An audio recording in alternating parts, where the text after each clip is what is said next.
Hey everyone, this is Sal Congeloso from Geek.com, and I'm here with the Sony Vaio F. So this is the F series. The specific model is the VPC F113FX. I'm going to do a quick video review, a little bit different than what we normally do, but I figured I'd give it a shot. So, like I said, this is the Vaio F. This is their performance desktop replacement. In the consumer segment, it starts around $999. We're testing a model at something like $1,100, and then they go all the way up to about $1,600. And I'm talking about the street price now. So if you go to sonystyle.com or whatever, you're going to see something a little bit higher than that. This model has a 16.4-inch display. It weighs 6.9 pounds and measures around 15 by 10. And thickness varies from 1.2 inches to 1.6 inches. It comes in black or titanium. So those are the basics. So yeah, just to take a quick look at it, we can see this is a nice media laptop. It's a reasonable size. It's not too big, not too small. 16.4 inches is a nice size for something you're going to use at home but not carry around too much. So like I said, it is 6.9 pounds, so it's not a featherweight, but if you really needed to put it in a bag, it'd be possible. It's mostly plastic, but it's a nice build quality for a consumer notebook. It does get a little thick, but again, it is reasonable. This is definitely the type of laptop you could, a student could bring to class or something like that. But you do, if you are going to buy it, you should be interested in a media laptop with some media capabilities. So we'll do a quick look at the ports. Now that we have my notes ready, so we see. Headphone, microphone, USB. Here's your optical drive. It could be Blu-ray or DVD, depending on what model you get. Of course, the Blu-ray ones will play DVDs. Oh, that's the power button right there. Uses the standard Sony barrel hinge. There's your DC in. Gigabit Ethernet, VGA, HDMI, eSATA plus USB.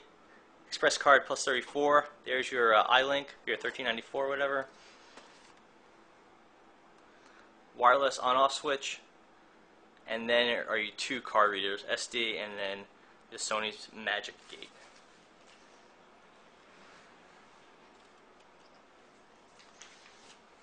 Get a good look at the glossy display right there.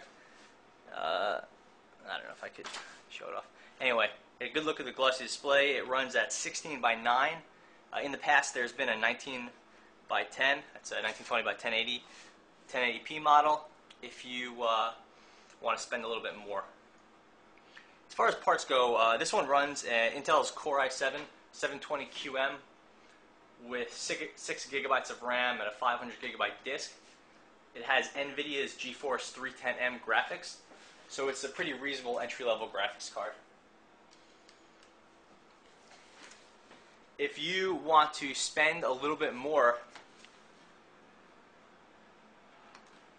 sorry about that, then you could upgrade to the 740QM, that's the Core i7 740QM, or the Intel's Core i7 840QM, so a little bit higher end on the processors. This one runs 6 gigabytes of RAM, but you can go up to 8 if you'd like. And then I already mentioned the display. As far as storage goes, this is a 5400 RPM 500 gigabyte disk. There's also, you can take that up to 640 gigabytes, or you can go with a 256 gigabyte SSD. That NVIDIA 310M, you can upgrade to a 330M.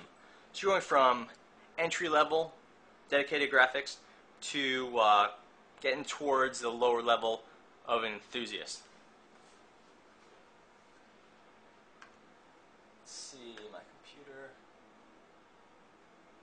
Whatever. I'll skip that stuff for now. Anyway, As far as gaming goes, you could do some light gaming on this with 310 QM. We're talking like Modern Warfare 2 with low details, or something along those lines. Older games like Far Cry would be fine, or depends on what you play, Battlefield Bad Company 2, that would work too, but you have to keep your details limited. WoW would be fine, but you're not playing any GTA 4 on this. HD video is fine. Blu-ray works, obviously, so that's good too. As far as the OS, we have Win 7 Home Premium 64. Yeah. Just reading off of my notes here. So some models have a backlit keyboard. You'll see that we don't at the time, but some do, so that's a nice perk. Let's talk battery life. The system really is designed to be used in the home, so battery life is generally under 3 hours. If you're playing it off the DVD and really stressing it, you're going to get very little battery life, talking under an hour. But for measurement's sake, if you're worried about this, I would say expect to get about 2 hours and change at a laptop using mobile settings. So, just looking at some parts now, we can see island style keyboard. I like the keyboard on this. I think Sony does a nice job. Number pad. Up top we have some media controls. Play, pause, stop, those. There's also a display on and off button, which can be useful at times. Here we have an assist button, then your S1 shortcut, and your Vaio button. Then over there we see that LED kind of shines through, so you know your computer's on. Reasonable trackpad. It's multi-touch compatible with that kind of raised grip Sony also uses on the Vaio Z. That's nice. The display, you can see up there, my light. It's a glossy display. Sony does nice displays, and this one at 16:9 really isn't that bad. This isn't one of my favorite ones that Sony has put out. The colors tend to look a little bit washed out, so I found it to be somewhat disappointing. The design itself, as you can see, it's pretty boring. I think it's fine for a consumer notebook, and I've definitely seen uglier systems in this, but this one isn't winning any design awards. It's pretty slick. It looks like a Sony, but there's nothing particularly exciting about it. And that covers most of it. One thing I want to point out is that there was a recall from Sony, or at least an advisory. I don't know if they ever actually did a recall, but it affected about 530,000 Sony F series and Sony C series laptops. So if you do get one, you might want to look into that and see if your model was affected. You could send it back to Sony if you get it. It is fixable. Or you could fix it with a BIOS update, which is a bit of a pain, but it is possible. It was basically they were overheating, and it could have burned people. That's how hot it got, but I don't think anyone was actually burned. So yeah, overall, the Sony Vaio F. This is a pretty solid media notebook. It's a bit on the pricey side, so you're going to be able to see options from HP and Dell and Lenovo for cheaper. But overall, it's a good system.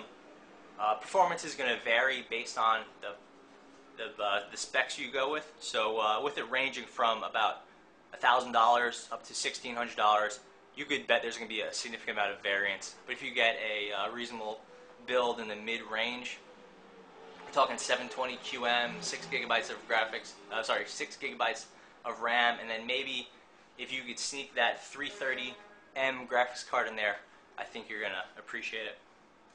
So definitely some variance in performance, but overall, it's a solid package. You're just going to have to spend a little bit more.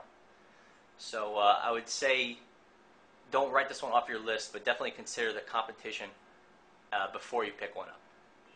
So yeah, this is Sal Congeloso from Geek.com. Thanks for watching.